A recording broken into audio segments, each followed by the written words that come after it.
Assalamualaikum warahmatullahi wabarakatuh. Kabar terbaru Kemendikbud. Kurikulum tak harus dituntaskan. Guru diminta buat asesmen. Dikutip dari ruangguru.my.id. Kegiatan belajar mengajar selama pandemi digelar di rumah. Maka Kemendikbud sudah menerbitkan jadwal dan tahapan sekolah tatap muka. Direktur Jenderal Guru dan Tenaga Kependidikan Kemendikbud, Iwan Syahril mengatakan, sekolah tidak perlu memaksakan untuk menuntaskan kurikulum dalam tahun ajaran baru ke depan. Iwan mengungkap, masih ada kekhawatiran sekolah tentang tuntutan kurikulum yang mungkin dirasa harus dilaksanakan atau dituntaskan. Meski situasi belajar mengajar terganggu pandemi COVID-19. Yang menjadi catatan bagi para guru adalah kurikulum tidak perlu dituntaskan. Yang paling penting adalah bagaimana ada progres dari setiap anak sesuai di mana dia berada. Ujarnya dalam bincang kependidikan dan kebudayaan secara daring. Selasa, 16 Juni 2020. Artinya kurikulum bisa disesuaikan dengan konteks kondisi murid, konteks sekolah dia berada di mana, dan apa yang memungkinkan dalam sekolah tersebut.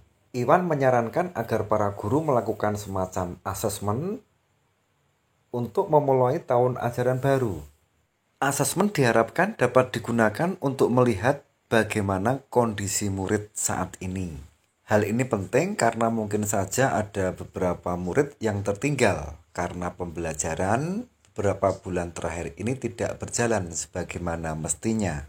Asesmen ini bisa untuk membantu para guru dan sekolah untuk mengajar sesuai dengan kondisi di mana anak tersebut mengetahui tingkat perkembangan terhadap materi yang mungkin bervariasi. Jadi perlu ada semacam diferensiasi, karena kita bisa membantu anak-anak yang berbeda dengan tuntutan atau kebutuhan belajar yang berbeda-beda. Kembali Iwan menegaskan bahwa tidak perlu memaksakan untuk menuntaskan kurikulum. Hal yang terpenting adalah memastikan ada progres dari para murid. Intinya tidak dipaksakan kurikulum harus langsung dituntaskan. Misalnya kalau di kelas 5 langsung diberikan di kelas 5 begitu. Tapi dilihat dulu muridnya seperti apa. Jadi ini sebuah tip untuk memastikan bahwa progres akan terjadi, ungkapnya. Karena kalau dipaksakan misalnya dengan kurikulum yang ada, tanpa melihat anak seperti apa pada saat ini, nanti dampaknya akan semakin buruk. Kita perlu memastikan anak itu ada progres sesuai dengan tingkat perkembangannya dan tidak dipaksakan kurikulumnya. Jadi, penting sekali untuk menjaga progres momentumnya tetap ada, walaupun dalam situasi yang penuh keterbatasan. Syarat penerapan pembelajaran tatap muka di wilayah zona hijau pun tidak serta-merta bisa melakukan kegiatan belajar tatap muka. Untuk bisa menerapkan kegiatan belajar mengajar tatap muka, wilayah itu harus memenuhi sejumlah persyaratan, yakni pemerintah daerah atau Kanwil Kementerian Agama memberi izin.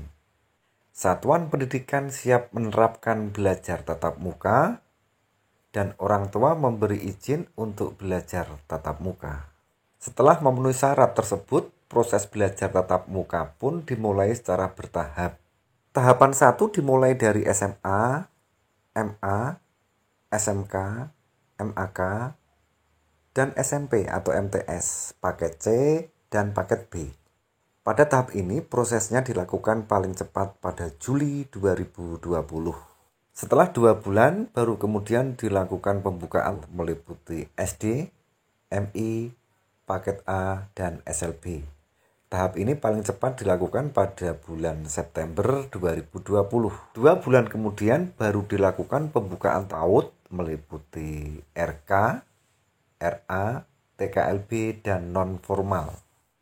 Pembukaan pada sekolah tatap muka untuk PAUD ini dilakukan paling cepat pada bulan November 2020. Semua tahapan dibuka dengan catatan tidak ada penambahan kasus. Apabila ada penambahan kasus, satuan pendidikan akan ditutup. Pelaksanaan pendidikan dengan tatap muka pun juga harus melalui protokol kesehatan. Di antaranya adalah 1. Ketersediaan sarana sanitasi dan kebersihan, meliputi toilet, sarana cuci tangan, dan disinfektan. 2. Akses ke fasilitas kesehatan. 3. Kesiapan terapkan area wajib masker. 4. Memiliki pengukur suhu tembak. 5. Memetakan peserta didik atau guru yang tidak boleh berkegiatan. 6. Kesepakatan dengan komite. Jadi ada 2 kemungkinan untuk pelaksanaan pembelajaran di masa pandemi. Yang perlu digarisbawahi diantaranya adalah kurikulum pada semester 1 maupun semester 2 tidak harus dipaksakan. Yang selanjutnya pada pembelajaran tatap muka pada zona hijau itu pun harus memenuhi syarat-syarat yang ditetapkan oleh protokol kesehatan. Pelaksanaan kegiatan pembelajaran pada zona hijau itu pun secara bertahap, yaitu SMA, SMK, SMP. Tahap yang kedua adalah SD, MI, kemudian yang terakhir adalah pada PAUD. Itu pun kalau nanti terdapat penambahan kasus, maka sekolah pun bisa ditutup. Demikian kurang lebihnya mohon maaf. Wassalamualaikum warahmatullahi wabarakatuh.